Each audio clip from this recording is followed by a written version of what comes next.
তো আজ বাড়িতে রান্না করলাম পুঁটি মাছের টক, খেতে কিন্তু খুবই দারুণ লাগে। সেটা রান্না করেছিলাম আমি তেঁতুল দিয়ে। তাই ভিডিওটা স্কিপ করো না, লাস্ট পর্যন্ত দেখো। চলো ভিডিওটা শুরু করি। তো প্রথমে আমি কিছুটা তেঁতুল ভিজিয়ে রেখেছিলাম, 10 থেকে 15 মিনিট ভিজিয়ে রাখতে হবে। তারপর তার মধ্যে সামান্য পরিমাণে লবণ আর পরিমাণের মতো চিনি দিয়েছি, আর দিয়েছি সামান্য পরিমাণে হলুদ। তারপর তেঁতুলটা ভালো করে মেখে নেব। আমি আজকে এটা একেবারে রান্না করবো। তোমরা কিন্তু তেঁতুলটা ভিজিয়ে না রেখে এমনি জলের মধ্যে দিয়ে হালকা ফুটিয়ে নিতে পারো। তবে আমি যদি তেঁতুল আগের থেকে ভিজিয়ে রেখেছিলাম তাই সেটা করলাম না। তেঁতুলটা ভালো করে মেখে নিয়েছিলাম, তেঁতুলের দানাগুলো ফেলে দিয়েছিলাম। এই পুঁটি মাছের টক কিন্তু আমার শুধু তেঁতুলের সঙ্গে ভালো লাগে, অন্য কিছুর সঙ্গে কিন্তু ভালো লাগে না।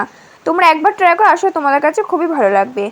ভালোভাবে তেঁতুলটা মেখে নিয়েছি। এরপর কড়াই দিয়েছি বেশ খানিকটা পরিমাণে তেল। খুব একটা বেশি তেল দিইনি, সামান্য তেল দিয়েছি। তারপর তার মধ্যে আমি দিয়ে দিয়েছি শস্য। তারপর শস্যটা ভালো করে হাতাতে ডলে দিলাম। শস্যটা একটা ফুটে উঠলে অবশ্যই কিন্তু হাতাতে ভালো করে ডলে দিতে হবে। তারপর তার মধ্যে আমি দিয়ে দিলাম পুঁটি মাছ। পুঁটি মাছগুলো আগে থেকে ভালো করে ভেজে নিয়েছিলাম। এই ভাজাটা তোমাদের সঙ্গে দেখালাম না। পুঁটি মাছগুলো দিয়ে ভালো করে নাড়াচাড়া করে দিলাম। 2-3 মিনিট নাড়াচাড়া করার পর তার মধ্যে আমি দিয়ে দিলাম তেঁতুলগুলো জলটাতে ভালো করে নাড়াচাড়া করে দিলাম। তার 5 মিনিটের জন্য ঢেকে দিয়েছিলাম। বেশিক্ষণ ঢেকে রান্না করা লাগবে না, 5 মিনিট ঢেকে দিলে কিন্তু হয়ে যাবে।